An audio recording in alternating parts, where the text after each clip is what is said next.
Hech o'ylab ko'rganmisiz, nega hayotimiz go'yo berk doira ichida aylanayotgandek? Biz soxta sanalar va yolg'on raqamlar qafasiga bandimiz. Bizni 12 oyga ishonishga majbur qilishdi. 13-oyni bizga haqiqiy ozodlik va koinot bilan aloqa beruvchi o'sha muqaddas portalni o'g'irlashdi. Bu taqvimdagi aldovlardan yana biri. Atrofimizdagi nomlarga e'tibor bering. Dekabr so'zi lotincha desem, ya'ni 10 degan ma'noni anglatadi. U haqiqatda ham 10-oydir. Nega unda biz uni 12-oy deb ataymiz? Chunki yangi yilni tabiatning o'zidan, bahordan o'g'irlashgan. Haqiqiy davr muzlagan uyquda emas, balki yer uyg'ongan paytda, bahorga teng kunlikda boshlanadi. Qadimgi Maya xalqi 13 oy maromida yashagan. Ularning taqvimida har bir oy muqaddas nom va maqsadga ega edi. Mana bu zanjirga nazar soling. 1. Magnitli oy. Bu maqsad degani.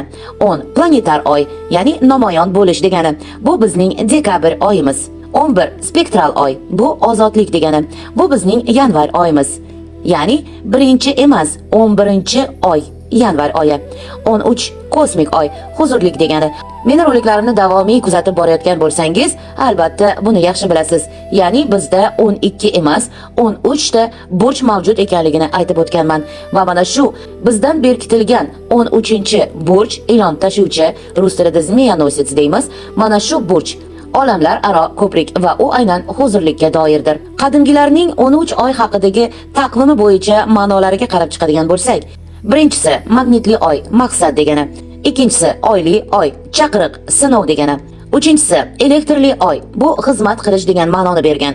To'rtinchisi o'z-o'zini aldovchi oy, ya'ni shakl, ko'rinish degan ma'nolarni bergan. 5. Abertonli oy, nur sochish degani. Nur taratish, yorqinlik ma'nosini beradi. 6. Ritmik oy, tenglik, muvozanatni ma'nosini beradi. 7. Rezonansli oy, so'zlashish, moslashish demakdir. 8. Galaktik oy, bu butunlik, yaxlitlik demakdir. 9. Quyoshli oy, niyat, qat'iyat demakdir. 10. Planetar oy, namoyon bo'lish, voqealik demakdir. 11. Spektral oy, bu ozodlik, xalos bo'lish demakdir. 12. Kristal oy, bu hamkorlik, birlik demakdir. Va 13 bu kosmik oy, huzurlik, borliq demakdir. 13 ilon tashuvchi. Bu burch sifatida kosmik oy deb nomlangan. Bu aylananing yopilishi va oliy olamlarga chiqish demakdir. Boshqa xalqlar bularni qanday atashgan? Ko'plab qadimiy xalqlar, turkiy qabilalar, slavyanlar, druidlar oylarni yerning holatiga qarab nomlashgan. Misol uchun mart oyi, Navro'z, bahor, uyg'onish oyi, Maysa oyi deyishgan. Aprelchi gullash oyi deb atashgan. Dekabrni qahraton oyi, oq oy deb atashgan. Yanvarni esa ayoz oyi yoki anglash oyi deb nomlashgan. Ya'niki quyosh yana yozga qarab qayrila boshlagan vaqtlari. Fevral oyini esa poklanish oyi, ya'ni erigan qor suvlari oyi hisoblashgan. 13-oyni esa uni ko'pincha sukunat oyi yoki ruhlar vaqti deb atashgan.